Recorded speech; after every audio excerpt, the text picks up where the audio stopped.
L'Académie NE, un centre de performance en ligne pour footballeurs. 3 coachs sont là pour te former à devenir le meilleur joueur en 90 jours et je m'occuperai de ton plan de carrière et de ton entraînement, Nico de ta préparation mentale et Anto de ton hygiène de vie. Ensemble, nous te formerons en 90 jours pour que tu aies les armes pour rivaliser avec les joueurs en centre de formation. Pour passer ta sélection dès maintenant, clique sur le lien en description. Nico, hier le PSG a gagné 2-0. Yes, Est-ce que yes. Bon, enlève dans dans la- l'académie? ouais, dans l'académie, j'avais pronostiqué 3-0. J'étais pas si loin que ça au final, même si ça partait mal. À 0-0 à la mi-temps, je me suis dit, oula, je vais me faire charrier par les membres de l'académie. Puis en Non, fait, ça va. après, ça passe bien, ça va. 2-0, 3-0, ça va. En lien avec la Real Sociedad et l'équipe du PSG, et surtout par rapport aux footballeurs amateurs, Nico, aujourd'hui, Mm, résilience. Je voulais t'en parler parce que tu sais, on connaît tous les joueurs, c'est une grande majorité, hein. Ça y est, mm. je suis déter, j'ai vu un petit reportage sur Téléfoot dimanche matin, il y a des mecs qui ont percé, ils ont mon âge, il faut que je m'y mette aussi. Je vais à la salle de 3 semaines, et en fait, je me fais recaler par un club de 23 où mon coach me met pas encore titulaire, il me met sur le banc, et là, vas-y, c'est bon, j'arrête. Ouais, allez, c'est bon, ils m'ont saoulé. Résilience, Ouais, je crois que le football, c'est l'un des sports où il y a une résilience la plus faible, je crois, hein. ouais, après, pour le coup, le football, c'est peut-être aussi là où il y a le plus d'humains qui pratiquent, quoi. Donc forcément, dans le lot, t'en as qui sont moins motivés.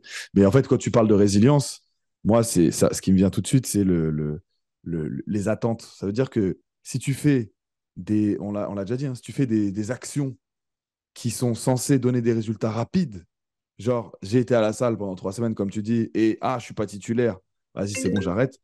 Ça veut dire que concrètement, tu es censé obtenir des résultats au bout de 3 semaines. En fait, le problème, c'est ta grille de lecture. Le problème, c'est la grille de lecture avec laquelle tu regardes tes efforts. Et c'était Arsène Wenger qui disait, en gros, le football, euh, les efforts que tu fais dans le football a des effets long terme. Il avait dit ça dans une interview.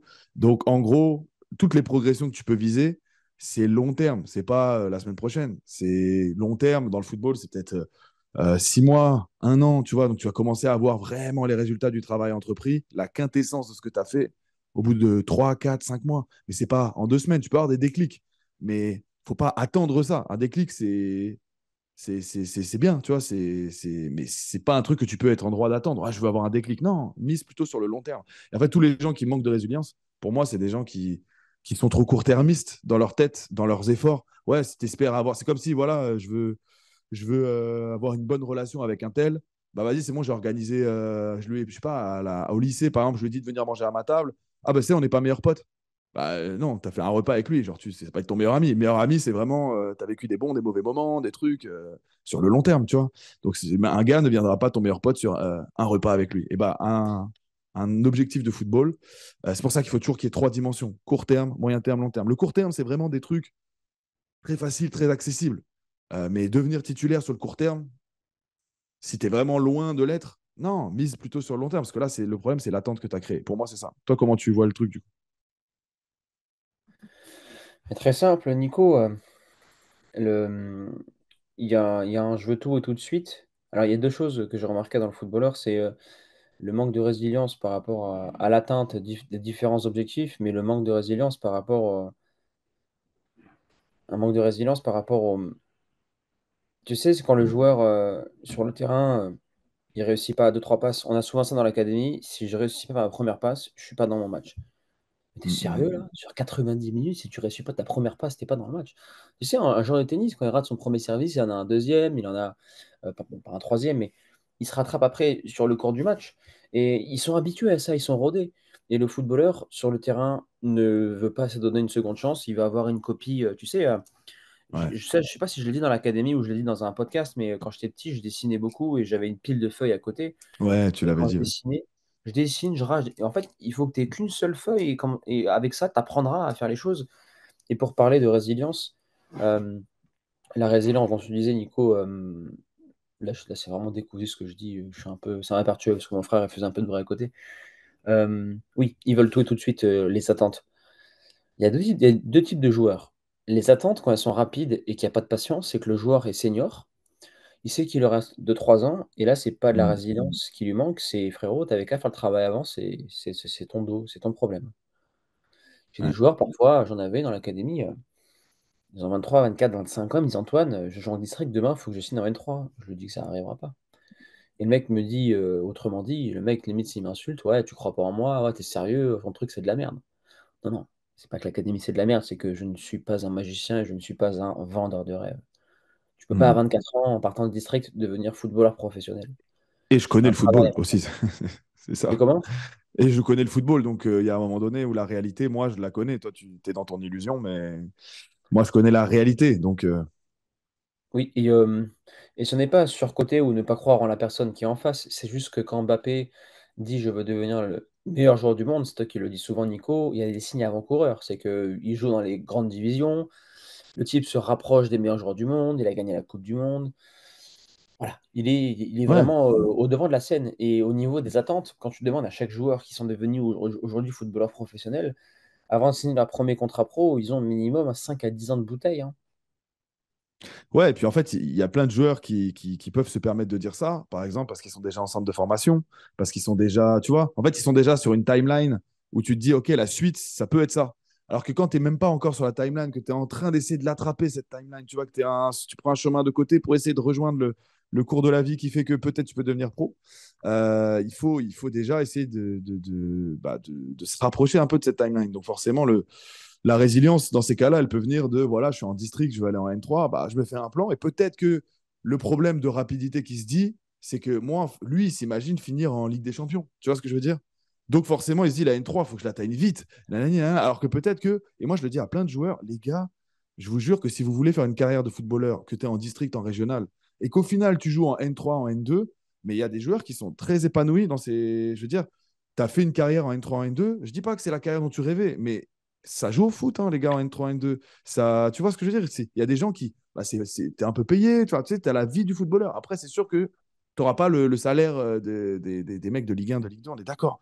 Mais par contre, tu as une vie de footballeur. Donc, peut-être que déjà, il faut que tu prennes conscience que ces étapes-là, en elles-mêmes, elles sont déjà cool à vivre, tu vois. C'est pas non plus un truc. Voilà. Après, si tu viens de centre de formation, que tu es programmé à jouer en Ligue 1 et que tu finis en N2, là, je comprends que tu sois déçu. Mais si tu es en district, etc., N3, N2, je t'assure que déjà, il y a des choses à faire. Le manque de résilience, le fait que le joueur sait qu'il ne pourra pas, persévérer, va directement lui créer il va vouloir prendre un raccourci. Ce que font souvent les joueurs, et ça crée un mauvais choix de carrière, ce qu'ils font souvent, le joueur a un niveau R2, il va se dire: «Je vais faire des essais en N3» et il va cibler un club de N3, il va démarcher tous les clubs de N3, il va essayer de faire des essais. Le joueur résilient, qui mise long terme, ou moyen terme, sur 2 3 ans, se dit: «Je joue en R2. Quel est le club où l'équipe 2 est en R2 et l'équipe première est en N3?» Et rien qu'en faisant ça, c'est: «J'ai confiance en moi et mes capacités. Je vais pendant 1 an, voire 2 ans, jouer avec la R2 et me faire la main et prouver au coach que je peux passer un cap. Et la troisième année, je jouerai en N3». Et après, ce qu'ils comprennent pas, les joueurs, c'est que certes, ça peut prendre du temps pour arriver en N3, mais après, quand tu es en N3, tout s'accélère. Tu as une visibilité max, tu as tu as, la coupe de France, tu as les talents foot national qui vont rentrer en jeu, sur les différents sites. C'est exceptionnel. Donc il faut comprendre que ça prend du temps, OK. C'est comme quand demain, toi Nico qui a des gosses, les enfants pour les éduquer ou pour faire des enfants, ça se fait pas en 2 jours, ça se fait en 9 mois. Ah ouais. Mais Et, avant ça, il faut trouver la bonne personne, c'est un bordel. Et d'ailleurs, dans ma génération, tu sais, si on parle de faire des enfants, il y a le moment où tu conçois les enfants. C'est-à-dire, tu essayes de les faire. Donc, on ne va pas vous expliquer comment on fait les enfants. Vous irez voir sur YouTube par vous-même. Mais moi, j'ai eu la chance d'avoir des enfants assez rapidement. Genre, voilà. Attends, vous irez voir sur YouTube. Vous irez voir comment fait-on les bébés. Mais c'est surtout, moi, j'ai des amis à moi, tu sais, qui galéraient un petit peu à avoir des enfants. Et tu sens que, alors ça, vu que le projet enfant, c'est toujours un projet quand même qui vient du plus profond de soi-même. C'est pas un projet de surface, en mode, oh, bah, vas-y, j'ai pas réussi direct. Mais tu sens que là, justement, tu touches à ta résilience parce que quand tu n'y arrives pas, que d'autres y arrivent, bah, ça peut être très frustrant, ça peut te remettre en question, il y a plein de choses qui te passent par la tête, et ça te connecte à des peurs, etc. Et c'est en même temps le projet bébé, quand je te dis ça, c'est ce qui se passe aussi dans le milieu du foot. C'est que quand tu as un gars que tu connais qui a fait la jonction R2, N3, tu te dis, ben, ça devient ta norme dans ta tête. Alors qu'en fait, lui, c'est peut-être un mec un peu hors norme, parce qu'il saute déjà 2 divisions, d'un passage d'une division régionale, on va dire moyenne, entre guillemets, c'est pas le haut du panier, c'est pas la R1 encore, même si la R2 ça joue, à un National 3, bah quand même, il faut la passer. Je dis pas que c'est impossible, Mais quand tu disais tout à l'heure, ouais, les gens qui croient pas en moi, non, c'est juste que ne te fie pas que sur des mecs qui sont un peu hors normes, qui arrivent à bouger des lignes, à casser des idées reçues. Non, il y a aussi des chemins qui sont normaux et peut-être que tu vas faire partie des chemins normaux. Et si le chemin il est hors norme pour toi, tant mieux, mais on peut pas miser dessus. Encore une fois, on ne mise pas sur des miracles. J'ai un exemple. Dans une de mes boîtes, je recrute un closer. Et Peut-être précise ce que je c'est un faisais closer, parce passer qu'il un. y a des gens qui savent D'ailleurs, pas ce que c'est. un closer, c'est une personne qui va vendre votre offre parce que vous n'avez pas le temps de le faire. Bah, Mais bon, c'est cherchez un un closer. vendeur. Ouais, C'est un vendeur. c'est plus qu'un vendeur, un closer.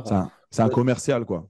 Un closer ne veut pas dire fermer en anglais comme on pourrait le penser. Le closer, c'est se trouver le plus proche possible de la personne pour avoir des discussions qu'elle n'a jamais eues avec elle-même, pour lui, pour l'aider à prendre la décision qu'elle n'a jamais réussi à prendre.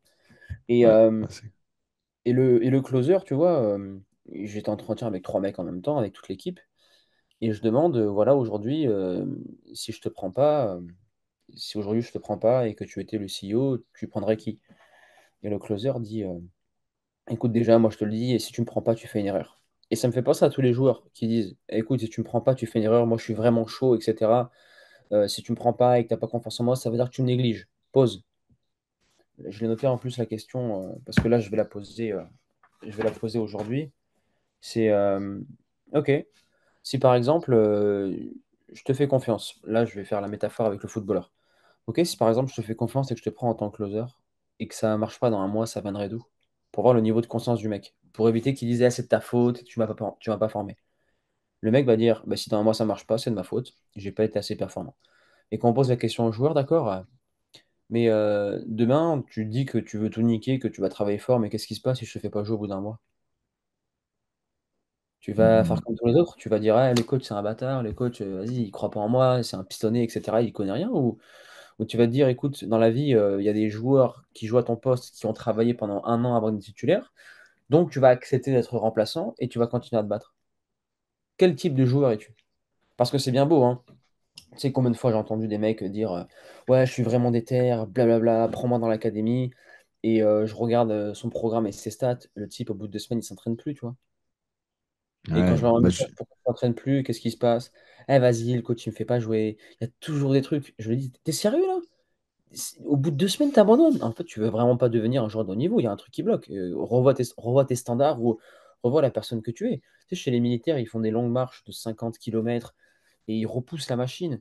Et les joueurs lâchent la grappe parce qu'ils sont dans l'ombre, personne ne les voit abandonner. Donc il n'y a pas cette honte. Quand tu fais des stages militaires, il faut tirer la cloche devant tout le monde pour abandonner. Tu as vraiment cette sensation de honte. Et mm, mm, mm. il faut réussir à créer le fait de si j'abandonne, c'est une honte pour moi. Et il faut que quelqu'un soit au courant. Je ne sais pas comment on peut créer cette sensation de honte, mais pas dans le bois à Toulouse, quand on courait quand on faisait nos préparations, on courait l'été. Les mecs, mentalement, ils lâchaient, ils trichaient, ils coupaient par le bois, ils s'arrêtaient complètement, d'autres abandonnaient. Ah, le mot Mm. abandonner, pour moi, est non négociable. Tu sais, plein de fois, j'ai pas joué, j'ai pas lâché la grappe. Pendant 1, 2 ans, je jouais pas. À certains moments, après, je reprenais ma place. Après, ils le veulent pas vraiment, ces mecs-là. C'est ma théorie, ils le veulent pas vraiment, Nico. Ouais, bah ça veut dire en gros, quand on est dans cette dimension-là, ça veut dire que ton objectif formulé comme tu l'as formulé en mode ouais, moi je veux nanani, je veux nanana, ça veut dire qu'en fait c'est une protection de l'ego. C'est en gros, je suis en mode voilà, moi là je suis en train de te dire que moi je suis un cador, que si, que ça. Et c'est juste une protection de l'ego. C'est juste pour maintenir en toi l'identité d'un footballeur encore quelques temps, alors que tu sais que ça va bientôt s'arrêter parce qu'en fait, tu n'as pas le niveau ou que tu ne te donnes pas les moyens d'avoir le niveau. Tu vois ce que je veux dire? Mais actuellement, tu l'as pas et en plus de ça, tu ne te donnes pas les moyens de l'avoir. Donc forcément.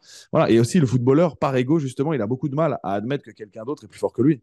Donc, souvent, dans les trucs de concurrence, etc., il y a beaucoup de difficultés à voir ses propres failles. Et moi, c'est là où je disais hier dans l'académie que c'est vraiment un mélange entre tu dois avoir de l'arrogance, un truc où vas-y, je suis le meilleur, ça, je le garde en toile de fond. Mais quand un mec est meilleur que toi, entre guillemets, il faut savoir le voir, pas pour se dire ah ouais, putain, en fait, je suis nul, si lui il est fort, moi je suis nul. Non, c'est pas ça. C'est ah ouais, lui il est fort, il faut que je m'imprègne de ça. Tu vois, je travaille avec un rugbyman, il a un mindset très intéressant, il est en top 14. Et genre, là, il est au Stade français. Et il me disait, en gros, là, si jamais je changeais de club, soit je vais dans un club, en gros, qui m'offrirait peut-être une meilleure place dans l'équipe parce que, voilà, il n'est pas forcément titulaire, etc. Et genre, il voudrait aller chercher ça, et plus le cadre de vie, ou soit alors, sinon, je vais aller dans un top club où vraiment le mec à mon poste, il est vraiment plus fort que moi et j'apprends. Tu vois? Et ça, c'est le mindset où tu te dis, en fait, à haut niveau, si tu n'es pas capable de voir, par exemple, qu'un joueur, il est au-dessus de toi, bah, tu n'apprendras pas. Parce que ce mec-là, il a des choses à t'apprendre. Mais encore faut-il l'admettre sans te dévaloriser, sans pour autant te voir comme un mauvais joueur. C'est ça, ce jeu d'équilibriste qu'on recherche en préparation mentale. C'est je suis fort, je sais ce que je vaux, et un tel, il est meilleur que moi. Et moi, le joueur que j'adore citer, c'est André Di Maria.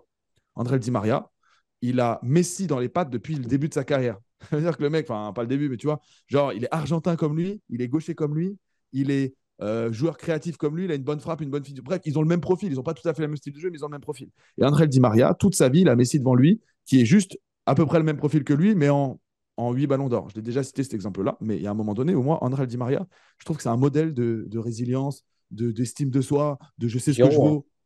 Giroud, ouais, mais et moi, Di Maria, c'est vraiment le joueur qui m'a le plus touché à ce niveau-là. C'est je me dis, ah, mais putain, moi, j'ai déjà eu ça dans mon club, un mec qui a le même profil que toi, qui est meilleur. Bah, c'est pas facile à gérer. Et lui, ça a été toute sa life. Tu vois, c'est-à-dire toute sa life, il a eu Messi, tout ça, nanana, et ça l'a jamais empêché de faire ce qu'il avait à faire. Et ça, et pourtant, je suis sûr qu'il a appris de Lionel Messi, etc., etc. Et ça, c'est le moyen d'être résilient, c'est d'être lucide aussi, tu vois. Parce que derrière la lucidité, tu as de l'apprentissage. Et le moyen d'être résilient, c'est d'être tourné vers l'apprentissage.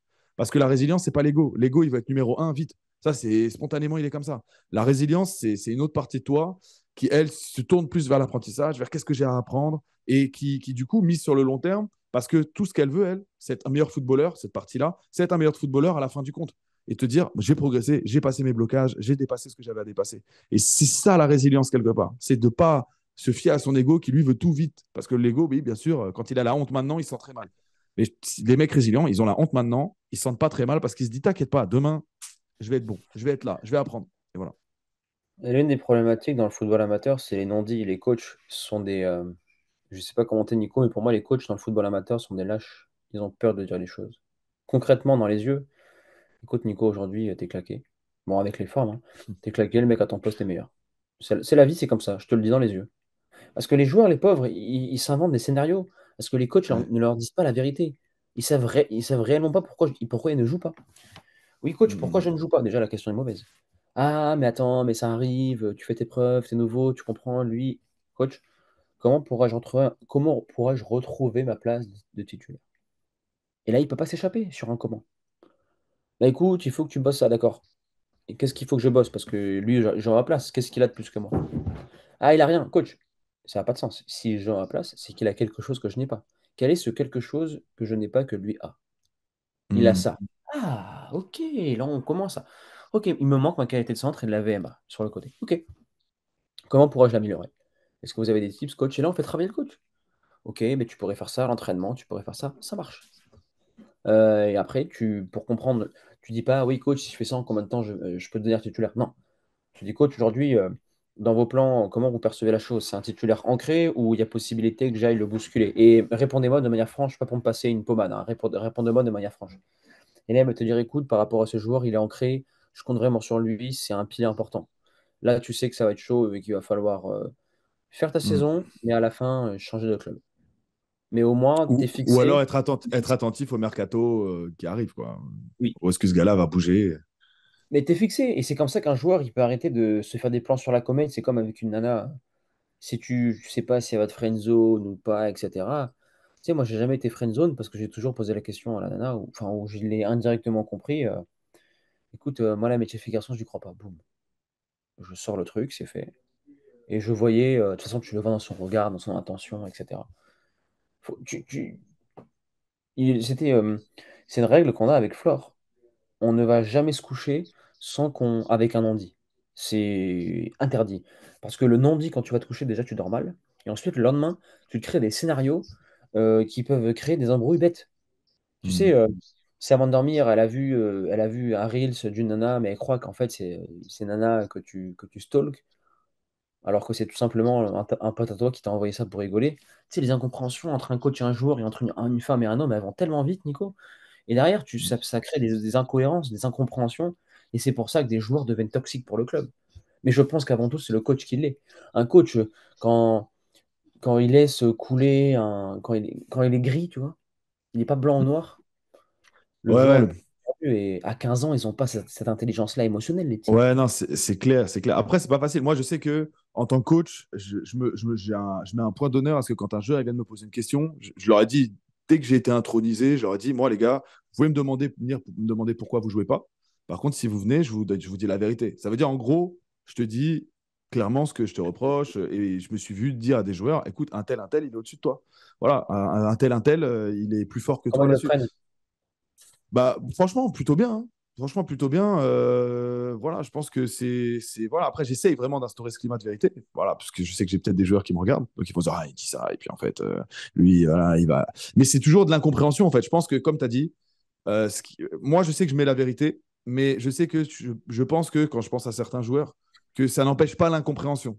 Parce que, comme tu as dit, il est tellement dans son scénario, il est tellement centré sur lui-même qu'il y a des moments où, en fait, il ne voit pas qu'il y a un gars ouais, bah, qui est en train d'émerger, qu'il y a un gars qui est en train de faire.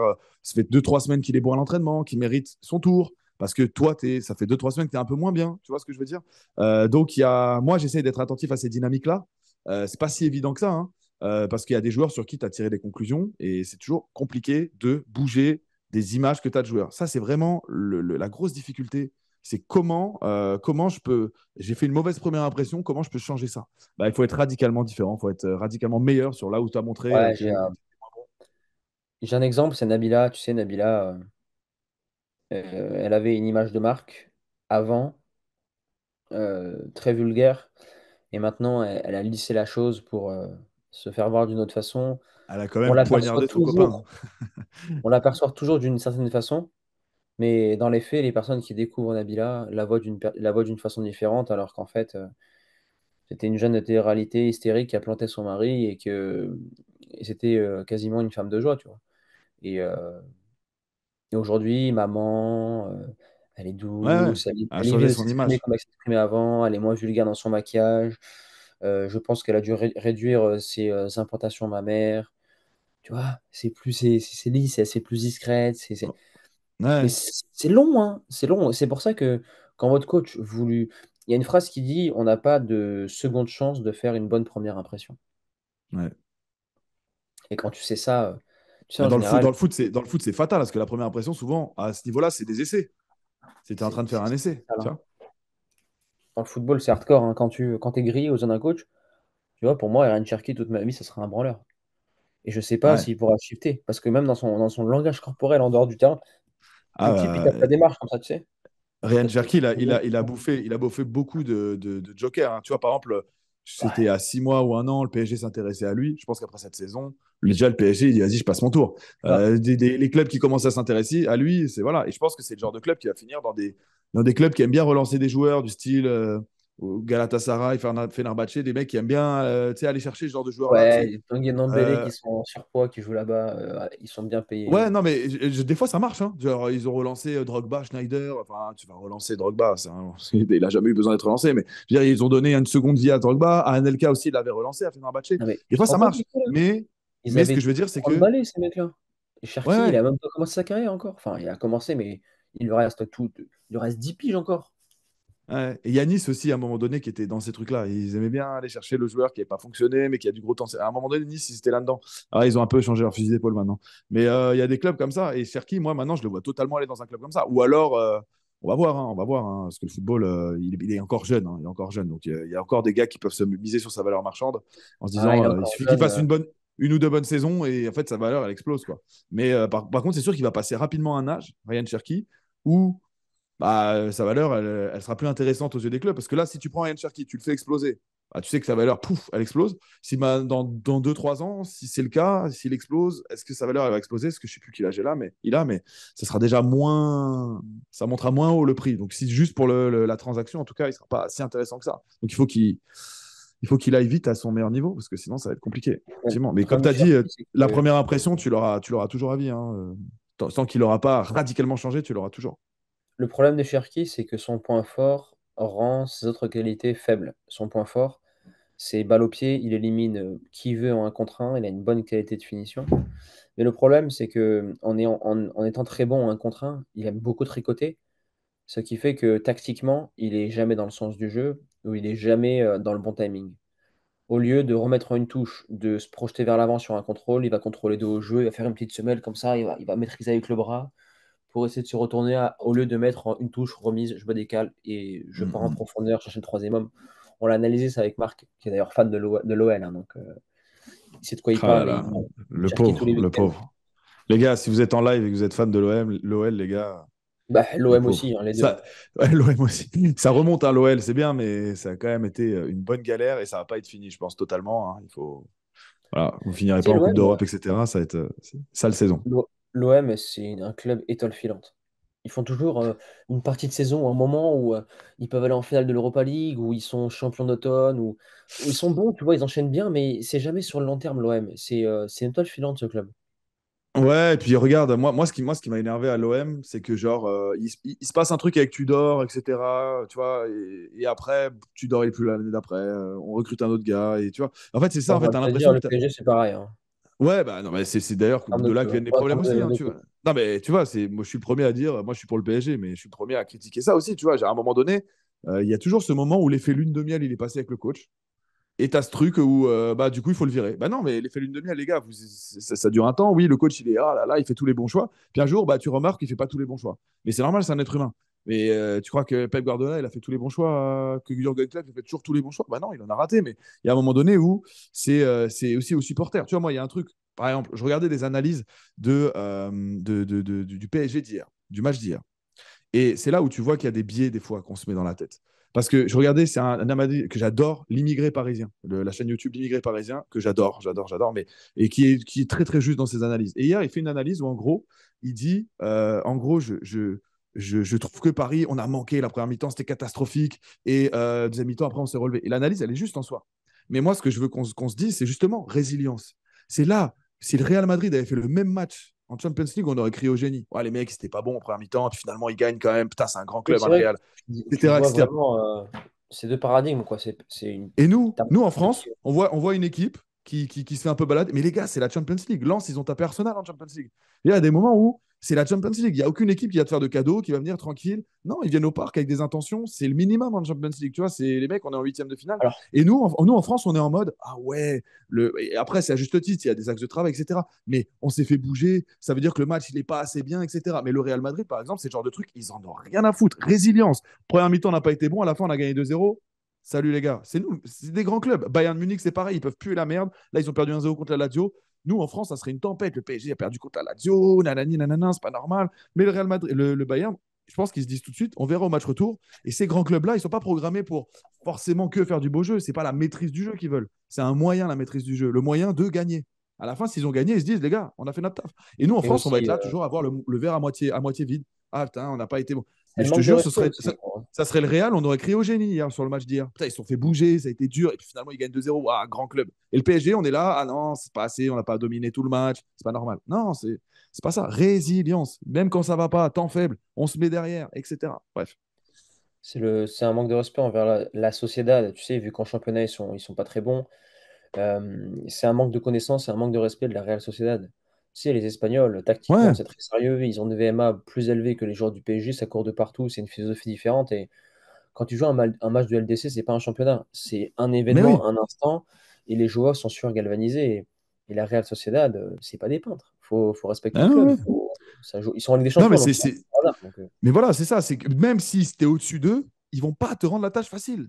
C'est comme bien la Coupe sûr. du Monde. Genre, moi, les analyses, quand tu regardes la Coupe du La Monde, Côte d'Ivoire, maintenant, ils devaient sauter, ils ont gagné la CAN, donc par exemple. voilà. Bon, après, moi, j'étais le premier à dire que la Côte d'Ivoire, c'était chaud pour eux. Mais bon, ouais. Mais la Coupe du Monde, par exemple, quand tu regardes l'équipe de France, il y a ce côté, avant la Coupe du Monde, il y a toujours les analystes qui disent oui, mais non, on n'est pas prêt parce que regarde, on n'a pas le maîtrisé, on a joué contre, je sais pas, la Slovaquie, ils nous ont mis en difficulté sur telle phase de jeu. Mais tu compares des matchs amicaux avec le jour J. Tu le vois bien, l'Italie, il y a l'Euro, je sais plus, 2021, ou je sais plus, oui, c'est 2021. Ils gagnent, alors que Ils personne faut avant sauter, ouais. la compétition va te dire ouais, l'Italie, attention, grosse équipe, ils vont venir, ils vont prendre l'Euro, etc. C'est sûr. Non, parce qu'en fait, il y a un moment donné, il faut prendre conscience que ces équipes-là, justement, elles font preuve de résilience, qu'à un moment donné, elles vont se construire au milieu du tournoi, qu'elles vont se construire au milieu de la difficulté. Donc, c'est au moment où la difficulté est posée que tu vois vraiment la capacité des équipes. Au moment avant la compétition, franchement, il n'y a rien. C'est comme de penser que le PSG il est prêt parce qu'il a gagné contre Lille ou contre Marseille ou contre Lyon. Non, ça changera rien. C'est pas la Ligue des Champions, c'est pas le même état d'esprit. Et en fait, Et c'est puis, ça Nico, aussi la résilience. je sais pas toi, mais moi, si j'avais été chez RMC et qu'ils commencent à ouvrir des débats, par exemple, là, ils ouvrent un débat, Thomas Tuchel, il est à 10 défaites depuis qu'il est en fonction au Bayern de Munich. Tu sais, des débats où une défaite, remettons en cause, 10 Mm. défaites, remettons en cause. Tu sais, je pense que sérieusement qu'ils ont des lignes directrices dans ces grandes industries pour faire de l'audimat, pour faire parler, parce que tu t'as juste à répondre, ok, il a 10 défaites. Comment il les a perdus, contre qui il les a perdus. Le problème des analystes, c'est qu'ils ne nuancent pas. Bah, quelque part, est-ce que l'auditeur veut entendre de la nuance? L'auditeur, il va entendre Riolo dire Neymar, t'es à chier, avec ta sœur au carnaval, tu nous casses les couilles. Tu sais, les gens, ils aiment bien entendre ça, ou ils entendent bien. Ils aimaient bien l'époque de Dugarry, quand Dugarry il disait des inepties de ouf. Il disait ouais, Deschamps, c'est un mauvais coach, il produit du jeu de merde. Ce qui est vrai, il produit un jeu qui est moche à voir. Mais frérot, respecte. Avec Monaco, il est parti en finale de l'LDC. Il a gagné la Coupe du Monde, finale de À l'Euro. Marseille, il a fait gagner Marseille après je sais pas combien d'années. C'est quand même solide. Hein. Calme. C'est pas un coach très sexy, c'est un coach pragmatique, Deschamps. Et après, ce qu'il voulait pas expliquer du Gary, pour avoir échangé avec lui, bon, il s'en souviendra pas parce qu'il était à moitié défoncé en boîte. Enfin, à moitié défoncé, il était un peu touché, on va dire. Euh, dans les repas 98, Deschamps n'est pas trop invité. Deschamps a son groupe, mais Deschamps, tu le vois pas trop avec les Dugarry, les Zizou, etc. C'est un groupe très disloqué 98, parce que chacun a ses postulats, chacun a ses positions. Là, tu vois, il y avait que Thuram hein, qui était là, hein. Les lions, hein, dans les tribunes Mm. avec le F, mais sinon, pas plus. Tu vois, c'est très disloqué, les groupes. Il y a Et Vicente pourquoi je dis aussi. ça? Parce que oui, les analyses, la résilience, le- les gens pensent que le football, c'est FIFA. Oh, l'analogie est magnifique. FIFA, ils ont 80, on a 90, donc on va les taper, c'est logique. Mm, Mais il y a le mm, mm. réel, les gars. Il y a un truc qui s'appelle le réel. C'est-à-dire que ça se trouve, Marquinhos ou Mbappé ou peu importe, sa femme l'a fait chier la veille et qu'il n'est pas dedans. Et ça se trouve, De la Real Sociedad, ils sont dans une forme de dingue et ils vont tout exploser. C'est des nuances. Ça se trouve, il a mal toute façon, dormi. la leçon de la résilience dans le foot, ça reste quand même Ancelotti et le Real Madrid qui a gagné après avoir perdu systématiquement le match aller. Ah, J'adore. ça te C'est montre vrai. que la Ligue des Champions, c'est pas un long fleuve tranquille et qu'il n'y a aucune équipe, et même en Coupe du Monde, aucune équipe ne va gagner en dominant ses matchs. Genre, tu vas pas avoir une.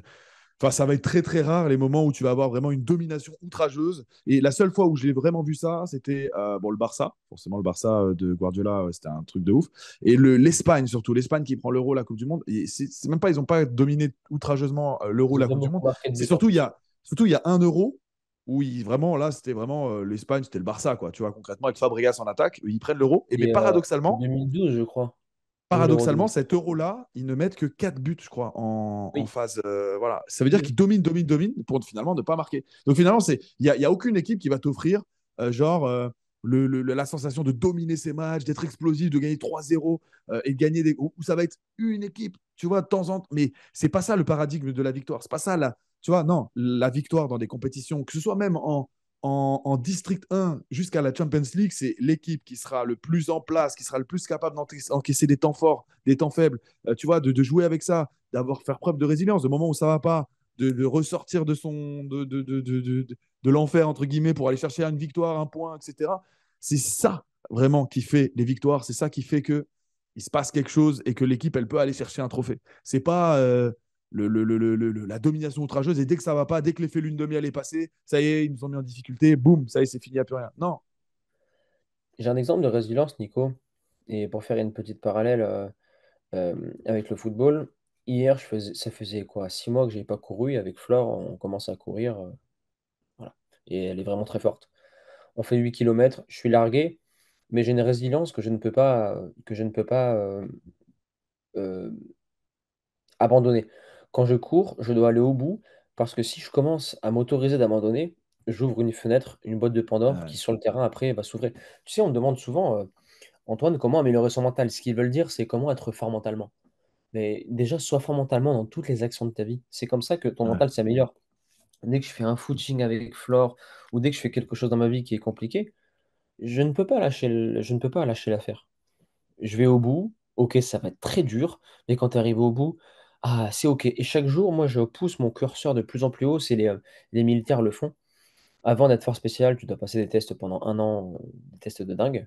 Et à la fin, les mecs disent, waouh, j'ai poussé le curseur tellement loin que pour moi, demain, je sais pas, me mettre 5 minutes dans l'eau froide, c'est facile.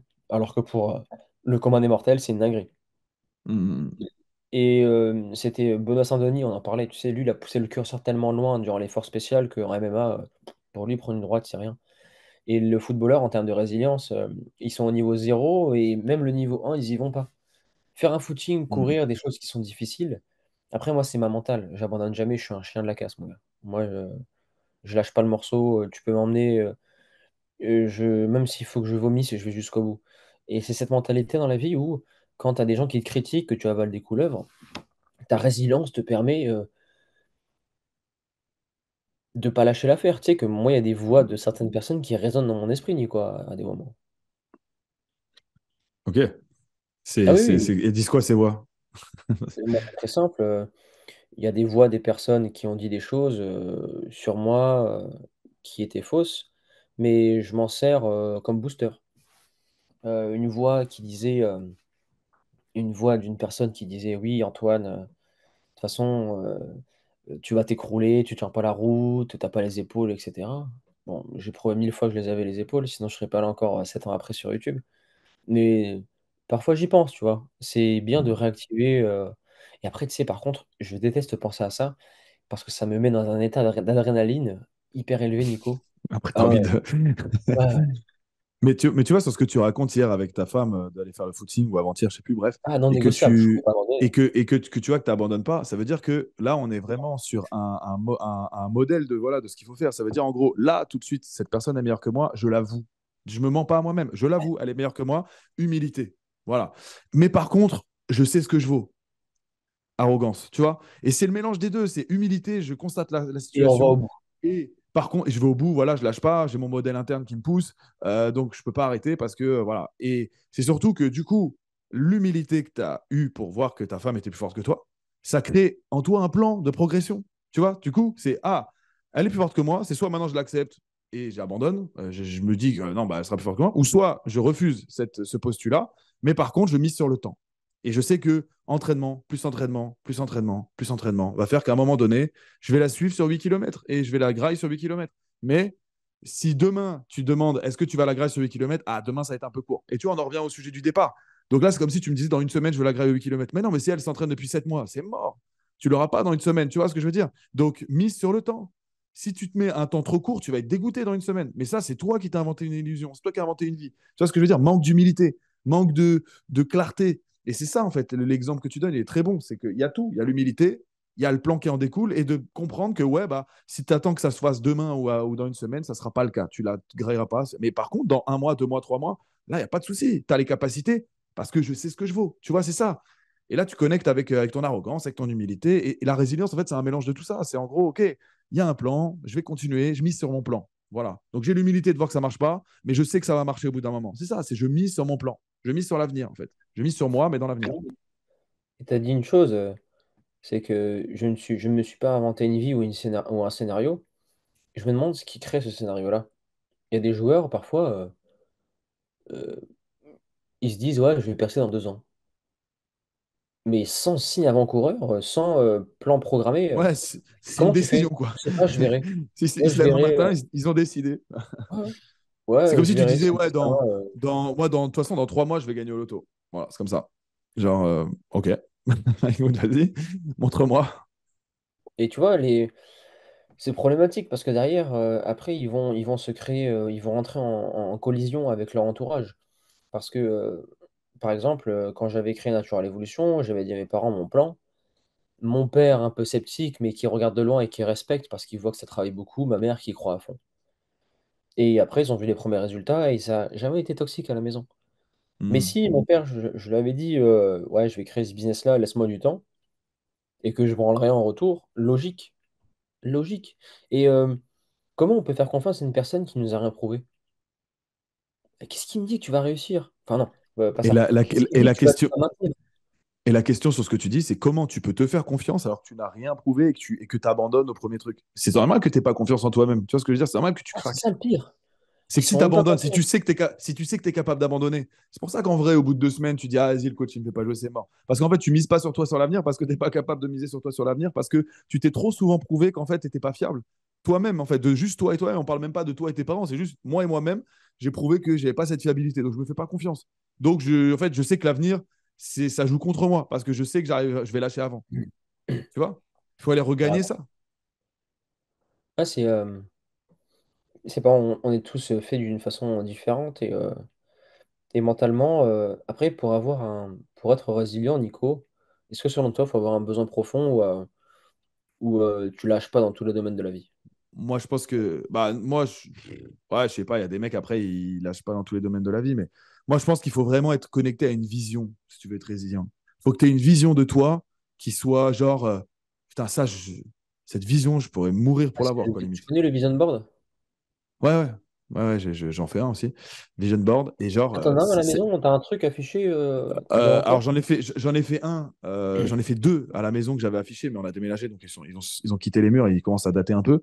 Mais sinon, moi j'en fais un sur Notion. Genre j'ai un Vision Board sur Notion. C'est un logiciel où en gros j'ai mis juste des Ouais. photos que j'aime bien et auxquelles je me connecte de temps en temps. Et voilà, ouais. Et en fait, il faut avoir une vision. Pour moi, la résilience, c'est déjà de se dire, là, j'y suis pas encore, mais je veux être à tel niveau, à tel palier, à tel... voilà. Et souvent, en fait, la vision, il faut se prendre conscience, c'est pas nécessairement atteindre un résultat précis, même si ça peut être le cas, mais ça peut être aussi atteindre un état d'être. C'est en mode, genre, par exemple, je veux gagner beaucoup d'argent et tu t'imagines que tu as besoin de 3 millions d'euros pour vivre, tu vois. Alors qu'en fait, ce que tu veux, c'est te sentir en sécurité financière. Ce que tu veux, c'est te sentir et en fait, tu vas peut-être l'atteindre bien avant, tu vois. Et qu'en fait, le palier, genre, imagine que tu t'imagines, il faut que je gagne 3 millions par an et qu'en vrai, tu gagnes 200 000 euros et tu te dis, bah, ok, en vrai, je me sens déjà en abondance. Maintenant, aller chercher 3 millions, ça demande de se connecter à une vision peut-être plus grande, plus élevée, en fait. En fait, moi, je veux gagner l'argent en aidant les gens, en étant connu, parce que je veux toucher par mon message, etc. C'est un truc plus grand. Parce qu'en fait, la sécurité financière, tu vas l'avoir avant, sur ton chemin. Et en fait, ce que tu veux, souvent, ce qu'on cherche quand on fait un vision board, etc., qu'on cherche à se connecter à une vision, c'est à obtenir un sentiment qu'on n'a pas. Genre, je veux me sentir en sécurité financière. Là, j'en ai marre de. Je veux me sentir épanoui dans mon corps. Je veux me sentir fier de moi. Tu vois, en fait, c'est ça. On cherche ce sentiment de fierté de soi-même, ce sentiment de sécurité, ce sentiment de reconnaissance. Voilà. Et en fait, c'est ça qu'on cherche. Mais en vrai, on ne se rend pas compte que parfois les objectifs et l'idée qu'on se fait, bah, ils sont beaucoup trop élevés qu'en fait, en chemin, tu vas déjà l'avoir. Par exemple, le mec qui se dit, je veux la reconnaissance, qui se dit, moi, du coup, il faut que j'aille jouer en Champions League, bah, en fait, il va se rendre compte que son entourage, le regard, il change déjà à partir du moment où il aura une 2, par exemple. Tu vois ce que je veux dire? Et en fait, il va se dire, bah, ça y est, je l'ai la reconnaissance. Donc maintenant, si je vais aller chercher plus loin, là, ça devient des objectifs personnels où je change de vision, en fait, quelque part. Tu vois? Parce que la reconnaissance, je l'ai obtenue. Tu vois ce que je veux dire? Ouais. Et le vision board est bien aussi pour les amnésiques. Le cerveau humain oublie très vite. Tu sais, à un moment donné, on veut une chose, elle est très profonde au fond de nous, et deux, trois semaines plus tard, on peut peut-être l'oublier, tu sais. On peut Ouais. avoir la haine contre une personne et en fait passer à autre chose 3 semaines après, mais on se souvient pas que cette personne-là, sur le moment même, elle a eu des paroles très fortes qui doivent ne pas être oubliées, doivent être notées sur un vision board. Moi, les vision boards, j'avais noté des phrases de certaines personnes, j'avais mis des figures qui m'inspiraient, pas à laquelle je voulais Mm. ressembler, mais qui m'inspiraient. J'avais mis des objectifs et chaque jour, quand je me lève, avant d'aller au bureau ou avant voilà, de rentrer en action, je regarde et je me dis: «Antoine, il faut être aligné avec ça, il faut y aller Mm, et il mm, faut y mm. aller, il faut y aller, il faut y aller» et c'est pour ça que le vision board aussi, hein, très important, quand tu le fais, écris-le avec des choses qui font vraiment du sens parce que le vision board, c'est quelque chose qui va durer sur plusieurs années. Si tu Ouais. marques des choses qui, pour toi, sont superficielles, ne les note pas. Alors toi, Note tu des notes choses. des choses. Moi, le vision board, je le fais que à base d'images. En gros, je vais chercher des images qui m'inspirent, du style, Oui, voilà, dans ma l'image vie fait partie de tes idéale, phrases. j'ai telle maison, j'ai telle voiture, je dis n'importe quoi, là, des choses très factuelles. J'ai tel travail, bah, je me mets des images qui me connectent avec cette maison. Alors, ce sera pas celle-là exactement, avec ce style de voiture, avec ce style de travail. Voilà, et des trucs qui m'inspirent, qui sont connotés avec la liberté, par exemple, si tu veux de la liberté dans ton travail. Bah, et genre, moi, c'est un patchwork comme ça que je fais, mais après, tu peux le faire avec des phrases aussi, hein, ça marche. Ouais, c'est très puissant et après Et les derrière, voilà, faut affirmations aussi. passer. Les affirmations aussi, c'est pas mal. Hein. D'avoir quelques affirmations clés dans lesquelles que tu te répètes comme un rituel chaque matin en mode voilà, je dis n'importe quoi. Si tu as des problèmes pour être libéré sur le terrain, tu peux te dire, voilà, jouer mon jeu, être libéré sur le terrain, pour moi, c'est facile. Et tu t'imagines que c'est facile, tu t'imagines, tu vois, en même temps que tu le dis, essaye de te connecter à ça. Les affirmations, c'est très puissant. Et tu peux en avoir comme ça 5, 6, 10. Après, il ne faut pas que ce soit un roman, parce que si tu veux pouvoir les lire toutes en one shot, et que tu me prennes une demi-heure à chaque fois, non, mais il faut que tu en aies quelques-unes, en fait, ouah, qui te crée une petite émotion quand tu la lis parce que tu t'as écrit une phrase qui est pertinente. Voilà, ou tu vois, tu peux t'écrire une phrase du style euh, quoi qu'il arrive, que je sois aimé, pas aimé, dans mon club, je vais rien lâcher et je vais réussir. Tu vois, un truc comme ça. Et en fait, c'est un truc où tu vois ce que tu m'as dit là. En gros, j'abandonne pas mon footing. Bah, en fait, tu te crées justement cette automatisation en Tu veux en toi. C'est parler en là? mode J'en ai un, moi. J'en ai un, je duplique le Antoine. Et tu sais, les gens, ils ont souvent le petit diable qui leur dit abandonne, lâche l'affaire. Moi, je duplique un Antoine et je me parle à voix haute. Allez, go, je suis mon coach, mon propre coach. ouais. Et je me Mais parle ça, c'est un ancrage, ça. Ça, c'est un à la ancrage. Là, troisième personne. Allez, Antoine, on y va. Allez, mon tu grand. t'es créé Et un boum. ancrage. Mais tu sais Mhm. que quand je faisais à Toulouse, parfois, on se foutait de ma gueule. Tout le monde était silencieux, tout le monde en chiait. Et moi, allez, je m'encourageais moi-même pour pousser la machine, pour y aller, pour y aller, pour y aller. Et c'est quelque chose qui est ancré chez moi depuis que j'ai 10, 11 ans. Je me le répète à moi-même. Je me dis, Mhm. putain, je me parle et je suis mon propre coach. Parfois, ça m'a amené à l'erreur, mais avec le temps, en apprenant à me connaître, ça m'a amené à des objectifs très élevés, tu vois. Ouais. Et Si, parfois, je le fais à voix interne ou parfois, je l'extériorise, ça dépend. Parce que moi, le conseil que j'ai à vous donner, les gars, si vous voulez être dans ça, enfin, maîtriser un peu le discours interne, c'est que quand vous êtes en estime de vous haute, genre quand il n'y a pas de problème, j'ai pas de mal à me voir comme un bon joueur, et voilà. Là, vous pouvez avoir un discours interne un peu comme Antoine, en mode, allez, vas-y, genre je me challenge, allez, prochain ballon, j'y vais, je le prends, et nanani, nanana. Tu peux te challenger, en fait, dans ton discours interne. Quand tu es en estime de toi basse, que là, tu as un peu de mal à te voir comme un bon joueur, je pense que là, il faut être plus doux avec soi-même, plus, allez, ça va venir. Allez, je sais que tu vas y arriver, Exact. je crois en toi. Tu vois, parce que si tu te challenges alors que tu n'as pas la possibilité de répondre, parfois le discours interne est toxique. Pareil, si tu es trop doux alors qu'en fait tu es bien, tu pourrais pousser la machine, bah, c'est pareil, c'est pas assez challengeant, donc en fait tu restes dans une léthargie, tu vois. Donc c'est vraiment adapter le discours interne aussi à comment on se sent à l'intérieur. Là, je me sens en dessous de tout, je me sens comme une merde. Bon, là, tu as besoin d'entendre que ça va aller, que ça va le faire. Et là, il faut être un peu doux dans son discours interne. Mais quand tu sens bien, que tu sens que tu peux encaisser, c'est allez, allez, Nico, là, faut y aller, hein. Allez, montre-leur, allez, vas-y, Euh, nanani. Parenthèse, Nico, par rapport à ça, astuce, quand un joueur sur le terrain n'est pas dans un grand jour, rien n'est aligné, connecte-toi aux fondamentaux, et les joueurs sont frustrés de ne pas faire ce qu'ils sont capables de faire habituellement. Mais parfois, il y a des états de forme et des états de flow qui ne sont pas super élevés durant le match. C'est OK, accepte ça et connecte-toi à des choses simples, point à la ligne. Il y a des jours où tu peux pas, tout ne te sourit pas, OK. C'est là la marque des grands joueurs. Quand on voit un Messi ou un Ronaldo à l'époque, ils étaient claqués, mais ils marquaient leur but. Ils disaient: «OK, Bah ça ouais, rentre pas, toujours. je me connecte à un truc simple, je vais faire que des appels en profondeur et je vais marquer de la tête ou un truc comme ça». Basta, c'est Ouais, tout. ou genre, ou en gros, même Messi, ça peut être du style, on voit pas du match, j'arrive pas aujourd'hui, etc.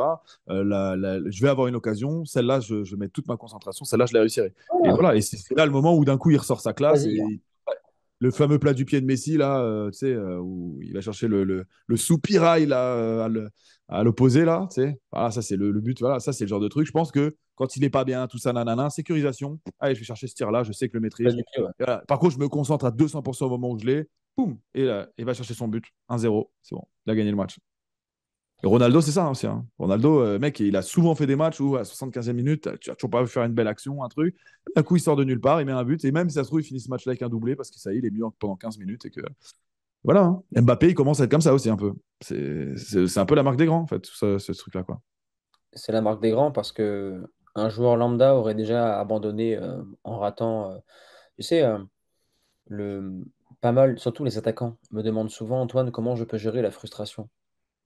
C'est-à-dire, beh, quand je rate une passe, je sors de mon match. Ah ouais, putain, waouh, bon courage, hein.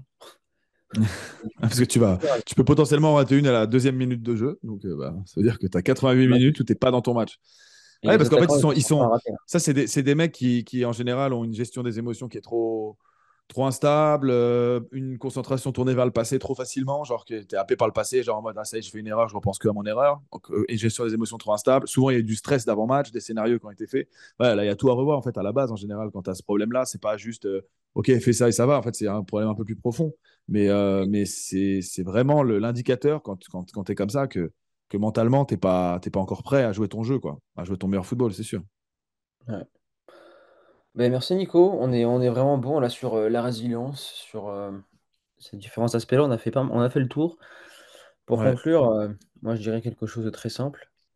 Homme ou femme, je sais pas comment le dire, mais soyez des guerriers. Arrêtez d'écouter votre voix interne qui vous dit lâchez l'affaire. Allez jusqu'au bout des choses, arrêtez de vous trouver des excuses et allez-y, quoi. Voilà. Au bout d'un moment, Et miser plus sur votre vulgairement, plan. arrêtez de casser les couilles et battez-vous. C'est mieux. Faites un plan et misez dessus. Ah, c'est ça en fait. Exact. Ouais, et battez-vous, c'est tout. Au bout d'un moment, faut revenir à l'essence même de l'être humain, c'est se battre pour un bout de territoire. Ton bout de territoire, bon, avant, ben, ils se battaient pour une forêt, pour avoir accès aux ressources. Je sais pas, il y avait un arbre fruitier où il y avait une ressource d'eau pour boire et pour s'alimenter. Aujourd'hui, ton territoire, c'est ton couloir.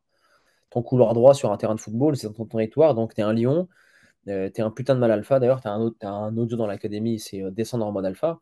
T'es un putain d'alpha, t'y vas et t'arrêtes de faire chier le monde, tu vois. T'es déterminé, t'y vas, t'as confiance en tes compétences et on y va. Voilà. Je Mm, rate le premier, c'est OK. Il y aura le deuxième, il y aura le troisième, il y aura le quatrième. Mais ça se trouve, sur le quatrième, tu feras une passe D. C'est OK.